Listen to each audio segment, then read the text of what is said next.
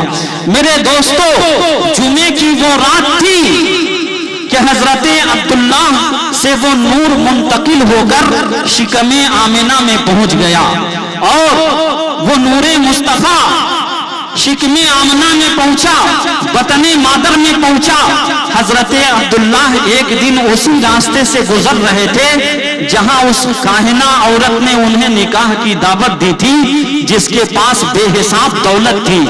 اعلیٰ حضرت امام عشق و محبت نے اس واقعے کو بڑی تفصیل کے ساتھ لکھا ہے، اور جب حضرت عبداللہ پہ اس عورت کی نظر پڑی، اس نے کہا کہ عبداللہ کیا تمہارا نکاح ہو گیا؟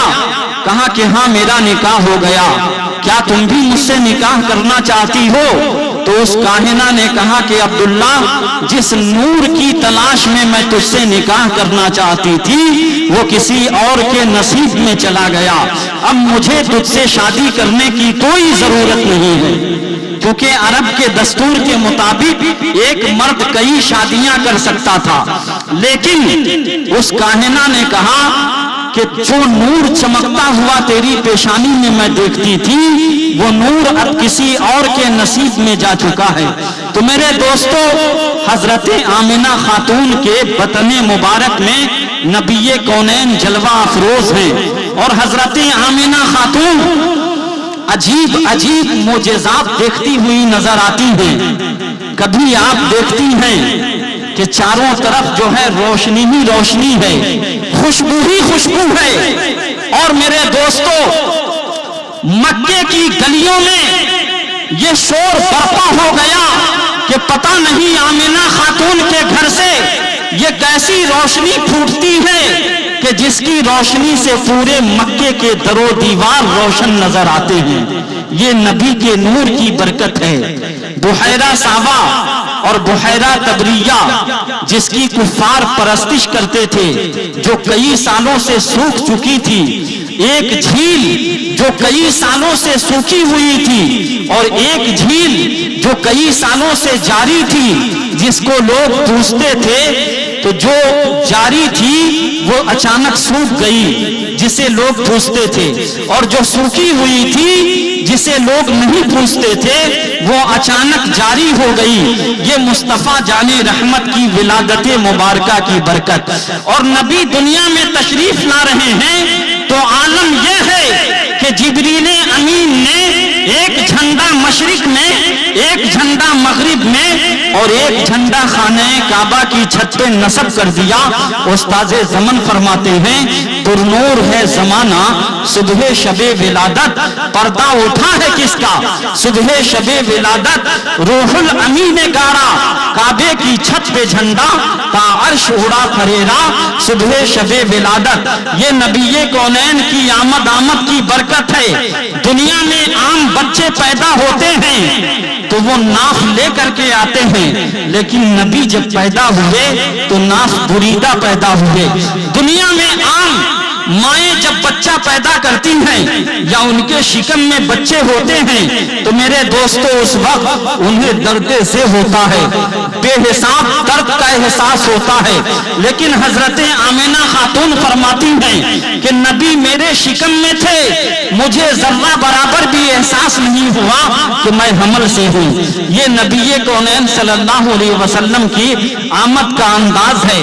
اور دیکھیے حضرت آمنہ خاتون فرماتی ہیں کہ جب نبی آخر الزمان تشریف لانے لگے تو ان کے آمد کا انداز یہ تھا کہ میرے پاس کچھ جنتی خواتین آئیں اور انہوں نے مجھے ایک جام پیش کیا جو بہت ہی میٹھا تھا، دودھ سے زیادہ سفید تھا، برف سے زیادہ ٹھنڈا تھا، جسے میں نے پی لیا اور پیتے ہی نبی آخر الزمان کی ولادت ہو گئی، مجھے محسوس ہی نہیں ہوا۔ میرے دوستو جب نبی پیدا ہوئے تو عام بچے پیدا ہوتے ہیں تو ختنہ شدہ پیدا نہیں ہوتے، دنیا میں آنے کے بعد ان کا ختنہ کیا جاتا ہے، لیکن میرے آقا جب تشریف لائے تو ناف بریدہ آئے، مختون پیدا ہوئے، اور جب میرے نبی پاؤں کے بل زمین پہ اپنا قدم رکھا، کیونکہ عام بچے کی ولادت ہوتی ہے تو سر کے بل ہوتی ہے، لیکن میرے نبی جب تشریف لائے تو آمد کا انداز یہ ہے کہ پاؤں کے بل تشریف لائے اور سر کو سجدے میں ڈال کر میرے آقا نے اس وقت بھی اپنی امت کو یاد فرمایا۔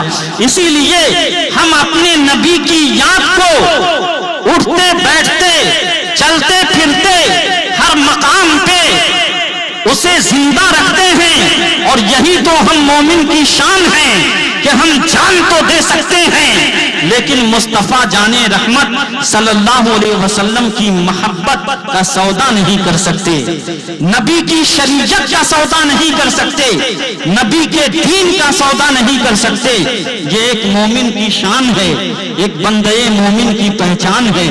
میرے دوستو نبی دنیا میں جب تشریف لا رہے تھے اس وقت حضرت عبد المطلب کعبہ شریف کا طواف کر رہے تھے، کعبے کے اندر سے آواز آئی، حضرت عبد المطلب نے کیا دیکھا کہ کعبہ بیت آمنہ کی طرف جھکا ہوا ہے، حضرت آمنہ کے گھر کی طرف جھکا ہوا ہے۔ عبد المطلب طواف کر رہے ہیں لیکن یہ دیکھ کر حیرت زدہ ہیں کہ آج کعبے کو کیا ہو گیا ہے، کعبہ آمنہ کے گھر کی طرف جھکا ہوا ہے۔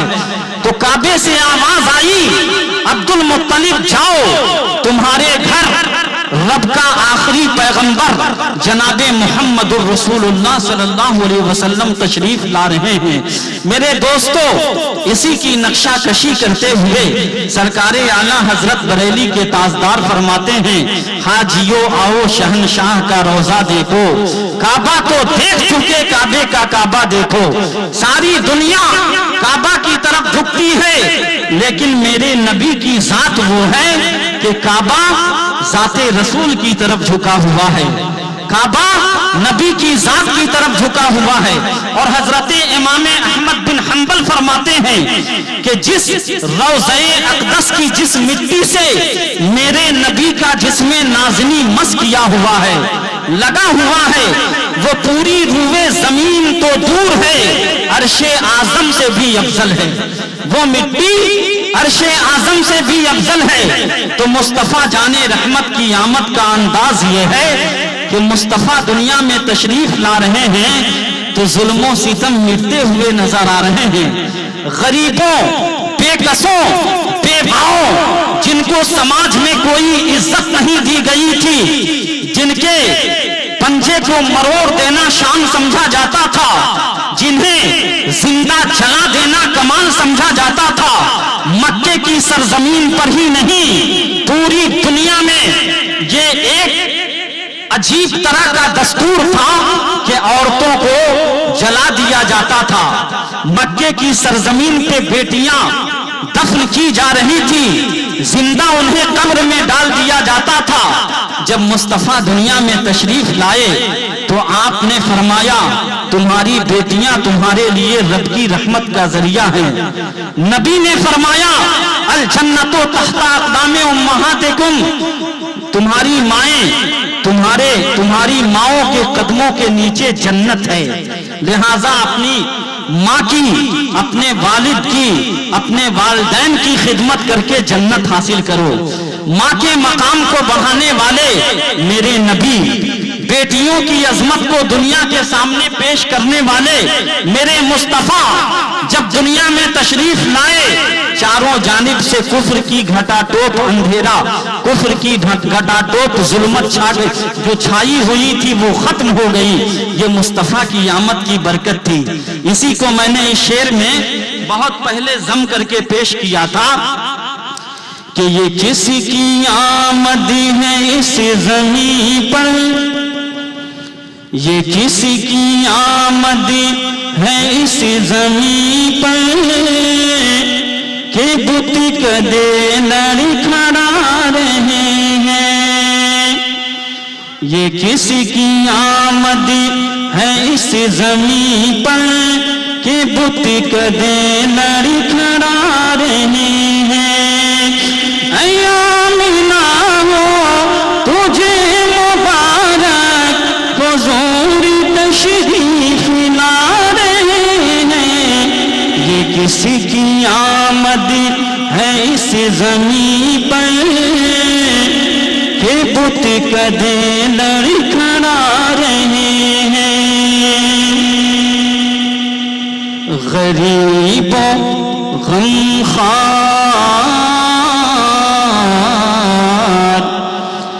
غریب و غمخواری بے ٹھکانہ،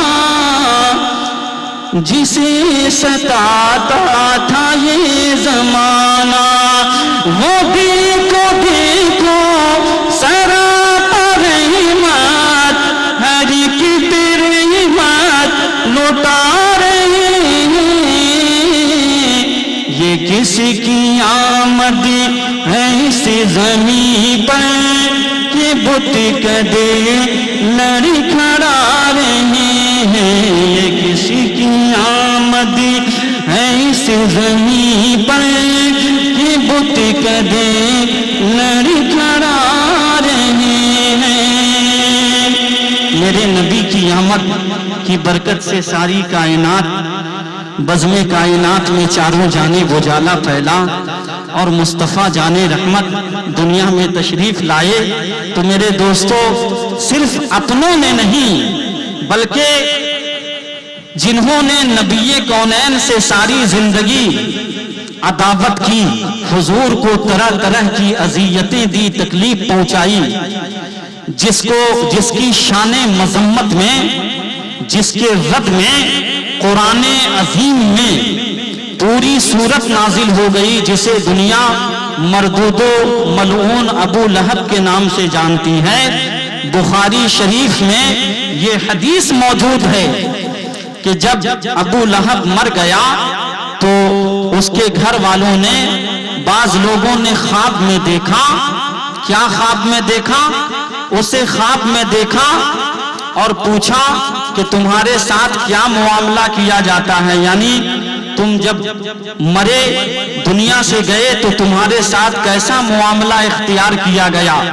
ابو لہب نے کہا کہ دیکھو، مجھے مرنے کے بعد کوئی بھلائی تو نصیب نہیں ہوئی، لیکن جس روز میرا بھتیجا محمد پیدا ہوا، اس روز میرے اس شہادت کی انگلی میں بہت میٹھا جام پیدا کر دیا جاتا ہے، جو شہد سے زیادہ میٹھا اور برف سے زیادہ ٹھنڈا ہوتا ہے، جسے پی کر میں اپنی پیاس بجھا لیتا ہوں، میں اپنی پیاس بجھا لیتا ہوں۔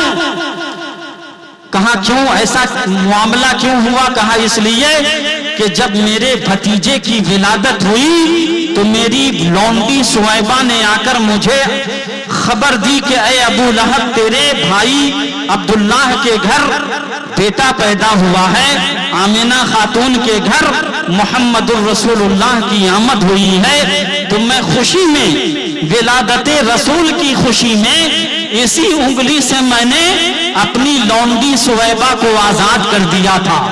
تو آزاد کرنے کی برکت سے میری اسی انگلی میں جام پیدا کر دیا جاتا ہے جسے پی کر میں اپنی پیاس بجھا لیتا ہوں، لیکن وہ جام صرف دوشنبہ کو پیدا کیا جاتا ہے جس روز نبی دنیا میں تشریف لائے، اور ان کی ولادت کی خوشی میں نے جو ہے لونڈی سویبہ کو آزاد کر دیا تھا۔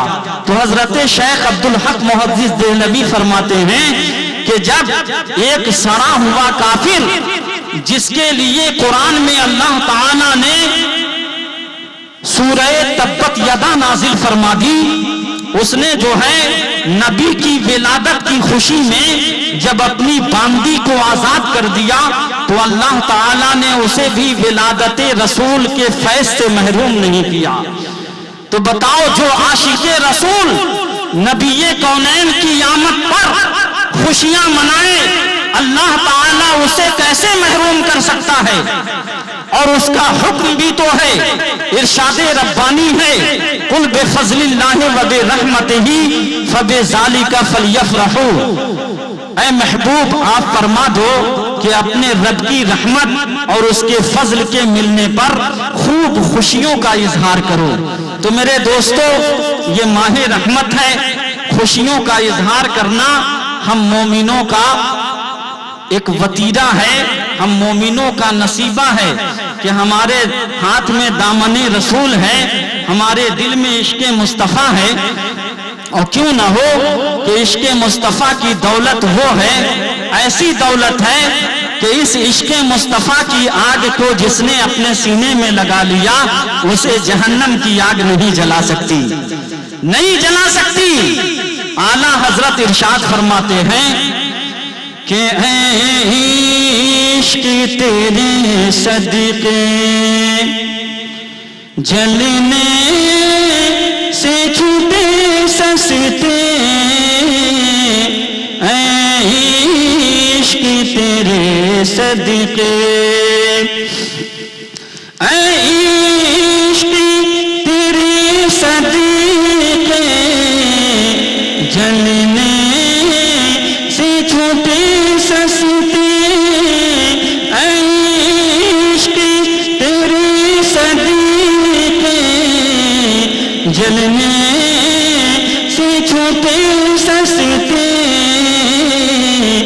جو آگ بجھا دے گی، جو آگ بجھا دے گی، وہ آگ لگائی ہے، جو آگ بجھا دے گی، وہ آگ لگائی ہے۔ سنتے ہیں کہ محشر میں صرف انہی کی رسائی ہے، گھر انہی کی رسائی ہے، لو جب تو بنائی ہے، گھر انہی کی رسائی ہے۔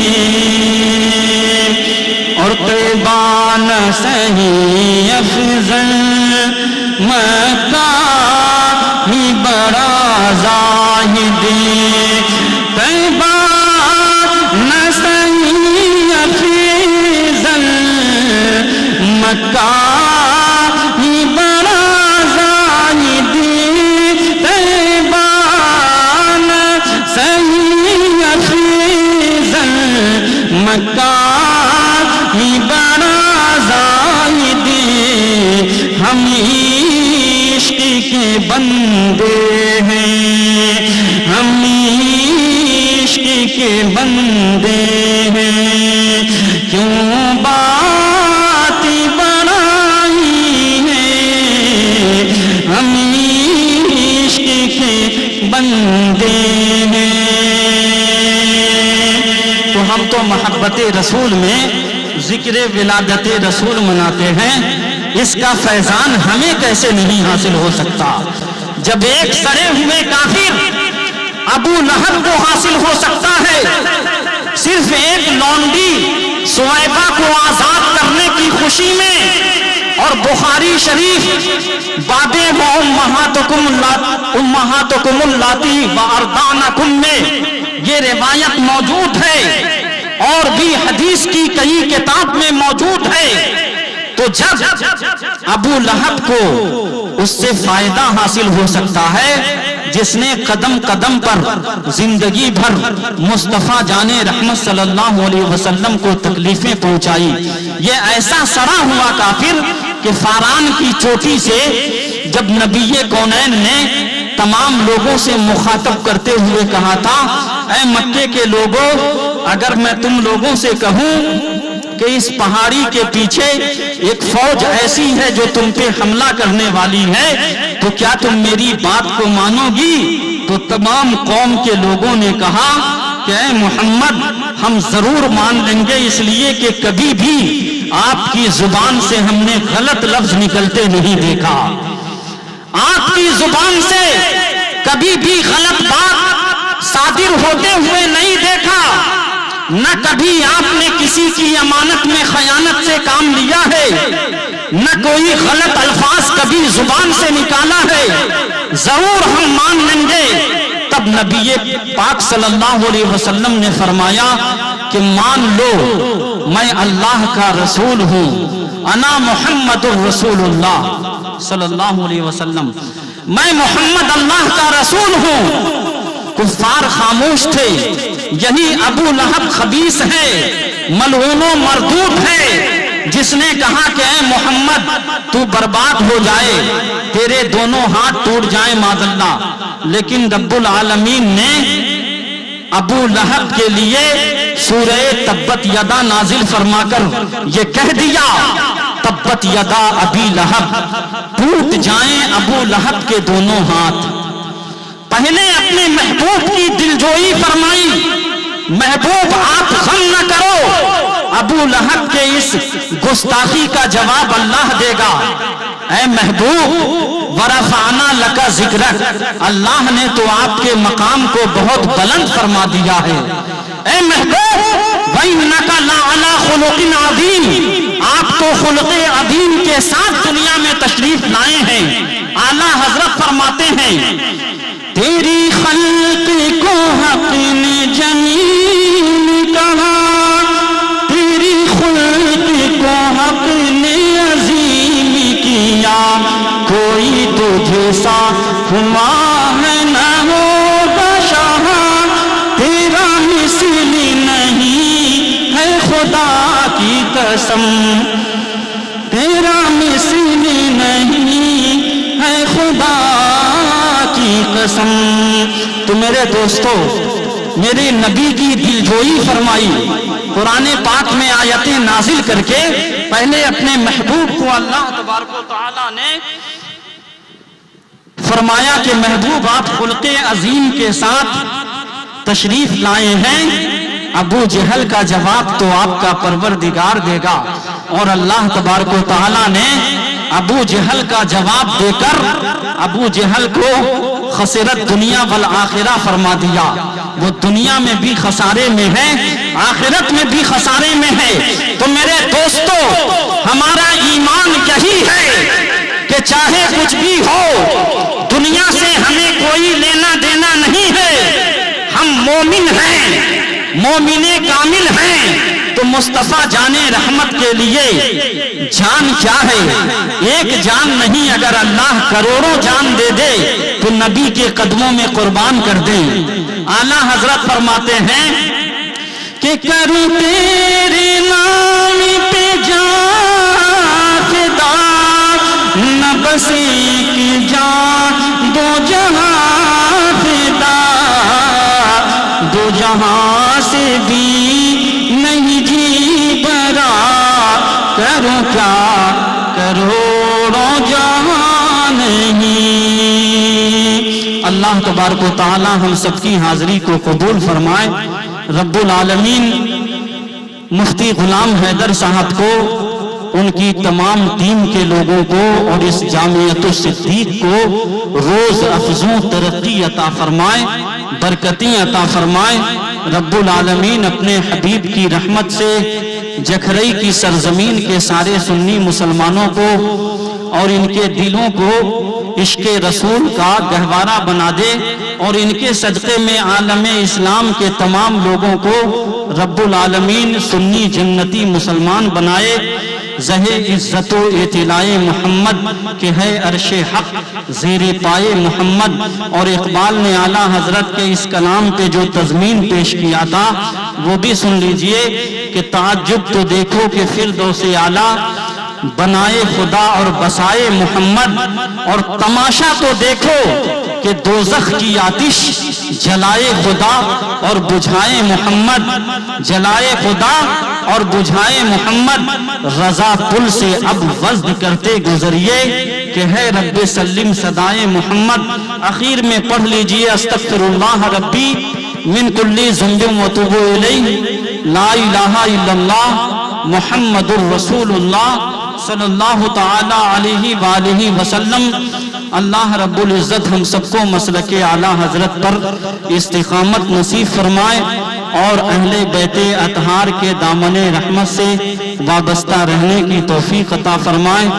آمین ثم آمین، وآخر دعوانا ان الحمدللہ رب العالمین۔ یہ قصہ لطیف ابھی ناتمام تھا، جو کچھ بیان ہوا وہ آغاز باب تھا۔ اسلام زندہ باد، مسلک اعلیٰ حضرت پائندہ باد۔ ختم کر دیا جائے، کھڑے ہو جائیے اور بارگاہ رسالت مآب صلی اللہ علیہ وسلم میں